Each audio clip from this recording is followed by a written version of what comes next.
नमस्कार, यह है किस्सा कहानी और मैं मंजीत ठाकुर आपको सुना रहा हूं कर्नल रंजीत का लिखा उपन्यास भयंकर मूर्ति। इस उपन्यास में अब तक आपने सुना कि म्यूजियम में एक हत्याकांड हो जाता है और उस हत्याकांड की जांच कर रहे हैं मेजर बलवंत। कुछ लोगों पर शक है, लेकिन असली कातिल कौन है इसकी जांच मेजर बलवंत करेंगे, अपने तरीके से करेंगे। तो आइए सुनते हैं इसका अगला एपिसोड। मेजर और सोनिया खाना खा चुकने के बाद मेहमान खाने में बैठे विश्राम कर रहे थे। मेजर को किसी गहरे सोच में डूबा देखकर सोनिया ने शिकायत की, आपको समझना किसी पुराने जमाने के दस्तावेज को पढ़ने जैसा है। आप पल भर में तोला हो जाते हैं, पल में माशा हो जाते हैं, कभी तो घटकर रत्ती भर रह जाते हैं। आप तो कह रहे थे कि आप किसी खास काम से दिल्ली आए हैं, फिर आपने मधुमक्खी के छत्ते में हाथ क्यों डाल दिया है? मेजर ने कहा, इंसान की जिंदगी में संयोग बहुत शक्तिशाली होते हैं सोनिया। मैं जिस खास काम से दिल्ली आया था वो संयोग से इसी इंटरनेशनल म्यूजियम में बनता हुआ दिखाई दे रहा है। इंटरनेशनल म्यूजियम में इंस्पेक्टर धर्मवीर बड़ी अधीरता से मेजर बलवंत की प्रतीक्षा कर रहा था। डॉक्टर बनर्जी अभी तक सोए पड़े थे। राजेश और मिसेज रजनी अभी वापस नहीं आए थे। फोटोग्राफर लाश के चित्र ले चुका था और उंगलियों के निशानों का माहिर भी अपना काम खत्म कर चुका था। तभी मेजर और सोनिया आ पहुंचे। मेजर ने कहा, हमें कोताही से काम नहीं लेना चाहिए। मेजर डॉक्टर बनर्जी के कमरे से गुजरकर उनके सोने के कमरे तक पहुंच गया, जिसका दरवाजा भीतर से बंद था। उसने बाहर पीतल की कुंडी से खटखटाने की आवाज की। कुछ क्षणों बाद कमरे के भीतर से चटाक की आवाज के साथ दरवाजा खोला गया। दरवाजे के पीछे कोई 40-50 साल का व्यक्ति खड़ा था। उसने नीले रंग का नाइट सूट पहन रखा था। उसके बाल बिखरे हुए थे और आंखें नींद के बोझ से भींची हुई थी। पल भर के लिए वह सब पहचानने की कोशिश करता रहा। जब वो ठीक ढंग से देखने के काबिल हो गया तो उसने अपने सामने तरह तरह के लोगों को देखा और बड़ा हैरान रह गया। उसके मुंह से निकला, दोपहर हो चुकी है, आज तो मैं बड़ी देर तक सोता रहा। माफ कीजिएगा, आप लोग मेरे लिए अपरिचित हैं। खैर, अंदर आइए, वेलकम। डॉक्टर बनर्जी पढ़ने के कमरे में घुसा और उस सबको उसने बैठ जाने का संकेत किया। मुझे डॉक्टर बनर्जी कहते हैं, उसने बैठते हुए कहा। इंस्पेक्टर धर्मवीर ने अपना मेजर का और सोनिया का परिचय कराया। परिचय के बाद डॉक्टर बनर्जी ने हैरत से पूछा, क्या हुआ है? क्या रात को चोरी तो नहीं हो गई? मुझे हमेशा बड़ा डर रहता है, लेकिन दीवान साहब चौकीदार रखना पसंद ही नहीं करते। डॉक्टर साहब, चोरी तो नहीं हुई है, लेकिन इंस्पेक्टर धर्मवीर अपनी बात कहते कहते रुक गया, क्योंकि मेजर डॉक्टर के पैरों की ओर देख रहा था। इंस्पेक्टर भी डॉक्टर के पैरों की ओर देखने लगा। उसे बड़ी निराशा हुई, क्योंकि डॉक्टर ने टेनिस शू नहीं बल्कि कपड़े के स्लीपर पहन रखे थे। डॉक्टर साहब, चोरी की वारदात तो नहीं हुई है, लेकिन उससे भी ज्यादा दुखद दुर्घटना हो गई है। इंस्पेक्टर ने बात जारी रखते हुए कहा, आप जरा नीचे म्यूजियम में चलिए, हमें आपकी हेल्प की जरूरत है। दुर्घटना? कैसे दुर्घटना? डॉक्टर ने उठते हुए कहा। सीढ़ियां उतरते हुए मेजर ने कहा, दीवान सुरेंद्र नाथ की मौत हो गई है। दीवान सुरेंद्र नाथ की मौत? डॉक्टर ने आश्चर्य से कहा, नहीं, ऐसा कैसे हो सकता है? अभी तो रात को मैंने उनसे भेंट का समय तय किया था। उनको सुबह 9 बजे मेरे पास आना था और दीवान साहब की मौत हो गई। मेरे काम का क्या होगा? मेरी तो जिंदगी ही खराब हो जाएगी। इंस्पेक्टर ने देखा कि डॉक्टर की टांगें कांप रही थी और वो बड़ी मजबूती से रेलिंग का सहारा लेकर सीढ़ियां उतर रहा था। उनका कत्ल कर दिया गया है, इंस्पेक्टर ने कहा। मर्डर? ओह नहीं। अजायब घर में पहुंचकर डॉक्टर को अफ्रीकी देवी देवताओं की मूर्तियों वाले कमरे में ले जाया गया और मेजर दीवान सुरेंद्र नाथ की लाश की ओर संकेत किया। डॉक्टर 2 मिनट तक निश्चेष्ट सा एकटक दीवान साहब की लाश की ओर देखता रहा। फिर उसकी नजरें देवी की मूर्ति पर जमकर रह गई। इस बीच हबशी सिद्दीकू भी दबे पांव वहां चला आया था। डॉक्टर ने उसे देखा तो उसके तन बदन में जैसे आग लग गई। सिद्दीकू, उसने कर्कश स्वर में कहा, इसका क्या मतलब है? तुमने मेरी जिंदगी नरक बना रखी है। तुम हमेशा मेरे रास्ते में बाधाएं खड़ी कर देते हो। तुम मेरे विरुद्ध मेरी पत्नी के कान भरते रहते हो। मेरी पत्नी तुम पर भरोसा करती है, उसे तुमसे कुछ लगाव भी है, इसलिए मैं तुम्हें सहन करता आ रहा हूं, वरना। डॉक्टर होठों से निकलते झाग पोंछने के लिए रुका। जो व्यक्ति मेरी जिंदगी की सबसे बड़ी हसरत पूरी कर सकता था, उसकी हत्या कर दी गई। बताओ किसने किया दीवान साहब का कत्ल? हबशी ने थोड़े दबते हुए किंचित तीखे स्वर में कहा, मैं उनकी हत्या के बारे में कुछ नहीं जानता। मैं तो बस इतना समझ सकता हूं कि देवी जुम्बी ने बदला लिया है। जुम्बी? एक पत्थर की मूर्ति किसी से बदला ले सकती है? सुनो सिद्दुकू, तुम इस समय हबशियों और जंगलियों के संसार में नहीं हो। तुम एक सभ्य सुसंस्कृत दुनिया में सांस ले रहे हो। सच बताओ, दीवान साहब की हत्या किसने की है? मैं तो अपने कमरे में बीमार पड़ा था। तुम झूठ बोलते हो। डॉक्टर बनर्जी क्रोध में सिद्दीकू को ही ओर बढ़ा, लेकिन मेजर ने उसे बांह से पकड़ लिया और कहा, डॉक्टर साहब, हम जानते हैं कि इस समय आपके दिल की क्या हालत हो रही है, लेकिन इस तरह उत्तेजित होने से मामला सुलझेगा नहीं। आप नहीं जानते, यहां जरूर कोई फितना जगाया जा रहा है। जगाया क्या जा रहा है? फितना जाग चुका है, मेजर ने कहा। आप जरा शांत हो जाइए और ये बताइए कि आज रात आप किस समय सोए थे? रात भर नहीं सो सका था। कहीं सुबह जाकर मेरी आंख लगी थी और सोने से पहले रूपा 2 टोस्ट और कॉफी बनाकर मेरे लिए लाया था। उस समय कितने बजे थे? 6 बज रहे होंगे। टोस्ट मुझसे खाए नहीं गए, कॉफी मैंने जरूर पी ली थी। बस मुझे इतना याद है। आप रात भर क्यों नहीं सोए थे? मुझे दीवान साहब के लिए एक रिपोर्ट तैयार करनी थी। मुझे क्या खबर थी कि जब मैं सोकर उठूंगा तो अपने इस उपकारी से वंचित हो जाऊंगा? मेजर ने पूछा। आपने अपनी रिपोर्ट किस समय पूरी की थी? सुबह 5:30 बजे। वो रिपोर्ट कहां है? मेरे पढ़ने की कमरे की मेज पर। ठहरिए, मैं वो रिपोर्ट लाता हूं। डॉक्टर जाने लगा तो मेजर ने हाथ के संकेत से उसे रोक लिया। मेजर ने जेब से रिपोर्ट का कागज निकालते हुए कहा, वो रिपोर्ट मेरे पास है। वो रिपोर्ट दीवान साहब की मुट्ठी में थी।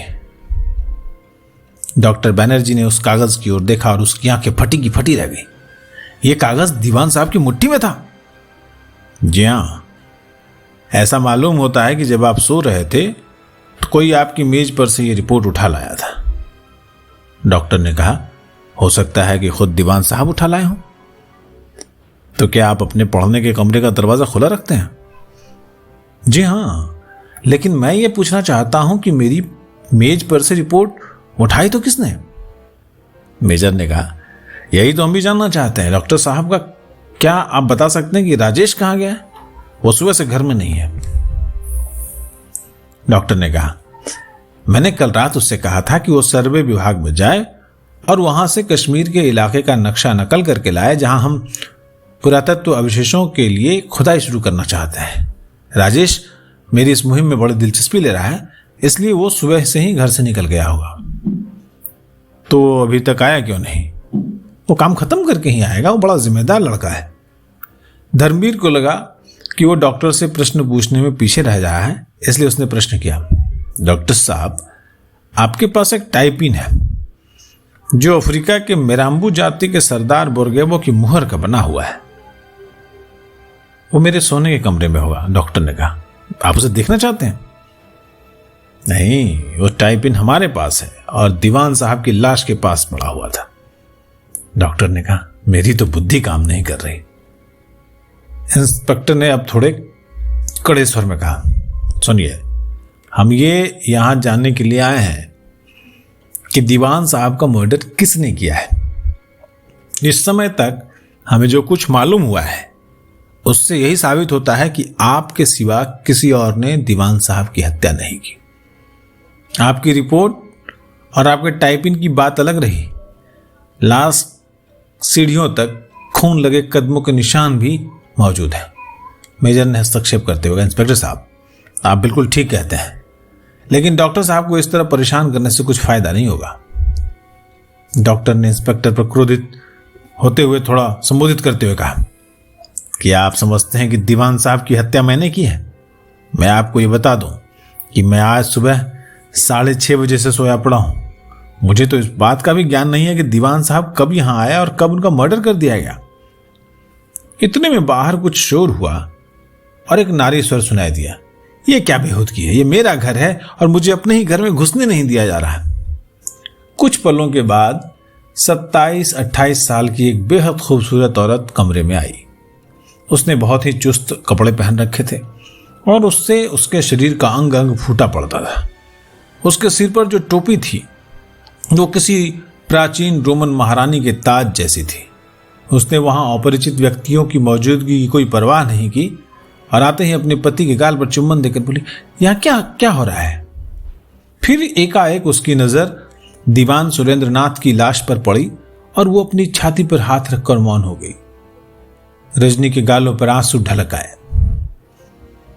डॉक्टर ने कहा, ये लोग कह रहे हैं कि तुम्हारे चाचा की हत्या कर दी गई है और मुझे हत्यारा समझा जा रहा है। मेजर ने फिर हस्तक्षेप किया, देखिए डॉक्टर साहब, आप गलत बयानी से काम ले रहे हैं। हमने इन पर कोई आरोप नहीं लगाया। हम इस दुखद दुर्घटना की छानबीन कर रहे हैं। बात यह हुई है कि इनका टाइपिन हमें दीवान साहब की लाश के पास मिला है। तो टाइपिन मिला है तो इससे क्या होता है? आपने बिल्कुल ठीक कहा कि लाश के पास डॉक्टर साहब के टाइपिन का मिलना इनको क्रिमिनल नहीं बना देता है, क्योंकि कोई व्यक्ति भी वो टाइपिन उठाकर लाश के पास रख सकता था। रजनी के स्वर में फिर दुख दर्द सिमट आया। जिस कमीने ने भी यह हत्या की है, मैं चाहती हूं कि उसे तुरंत गिरफ्तार किया जाए। मैं आपकी हर संभव सहायता करने के लिए तैयार हूं। मेजर ने कहा, बेहद शुक्रिया। अगर आपकी सहायता की जरूरत पड़ी तो आपको जरूर कष्ट दिया जाएगा। इस समय आपकी सहायता की जरूरत नहीं है, आप जाकर आराम करिए। थोड़ी देर के बाद मैं आपसे कुछ पूछने के लिए आऊंगा। रजनी चली गई तो हबशी सिद्दीकू भी उसके पीछे पीछे हो लिया।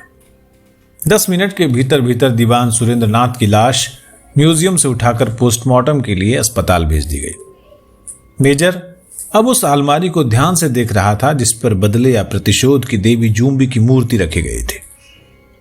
फिर वो अलमारी के पीछे लटके हुए पर्दे को गहरी नजरों से देखने लगा।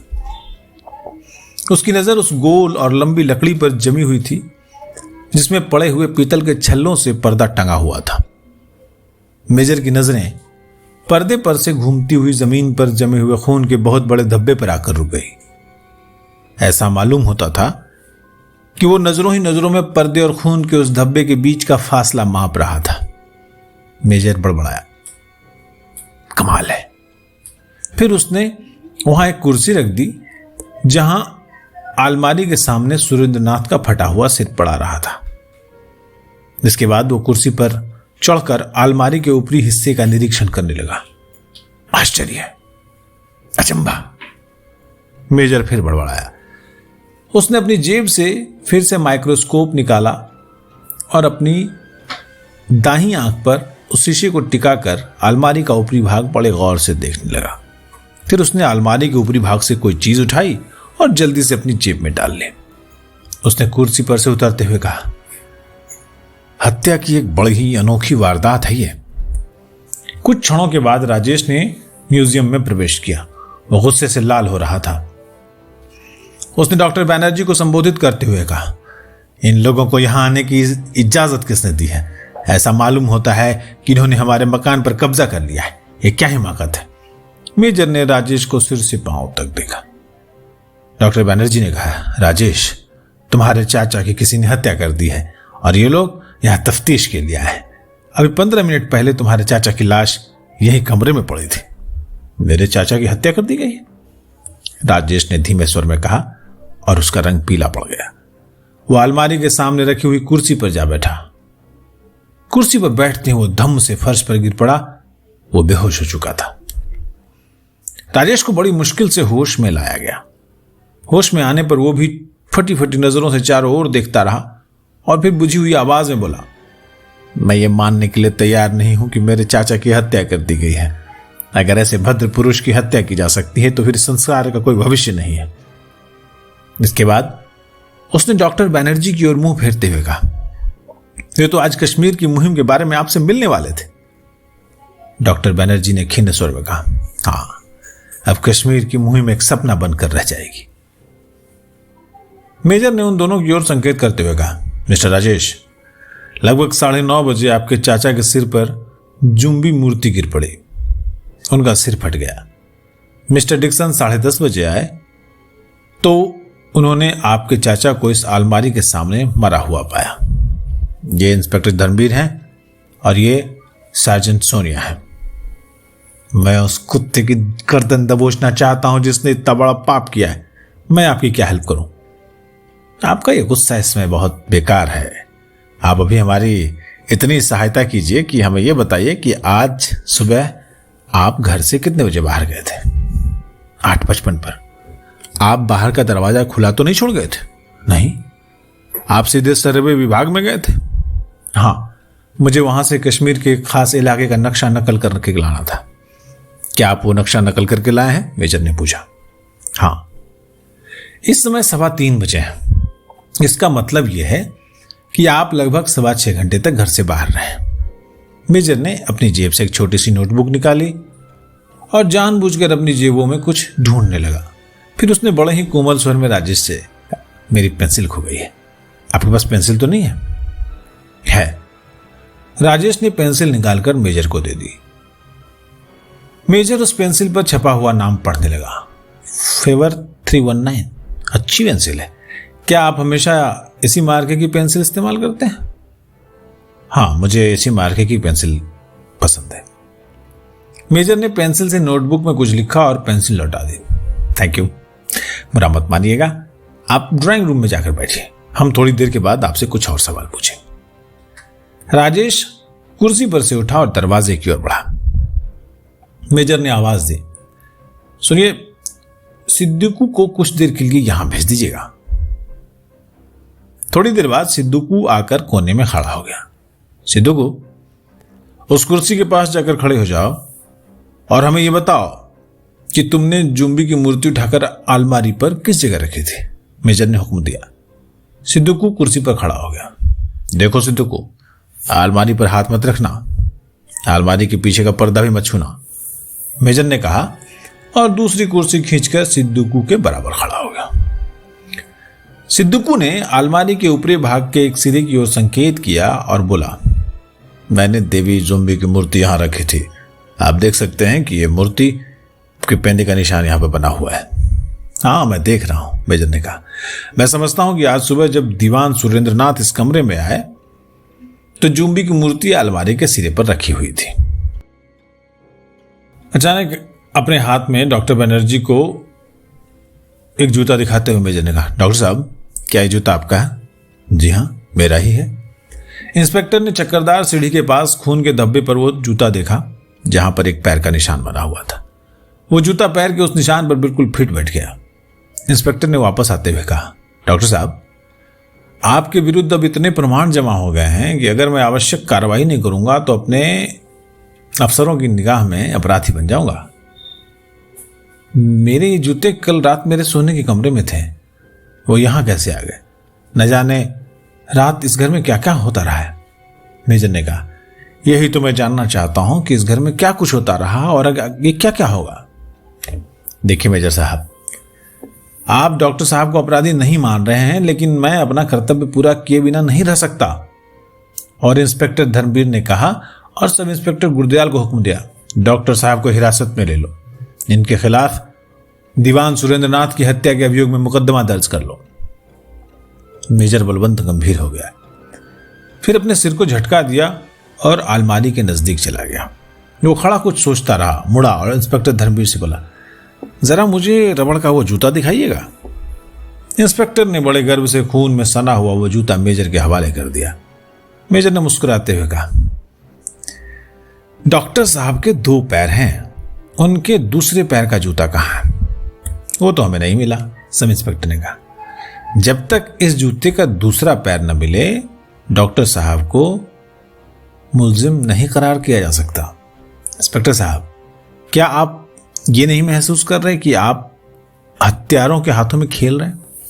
जिस इंसान ने दीवान साहब की हत्या की है वो वही चाहता था जो आप इसमें कर रहे हैं।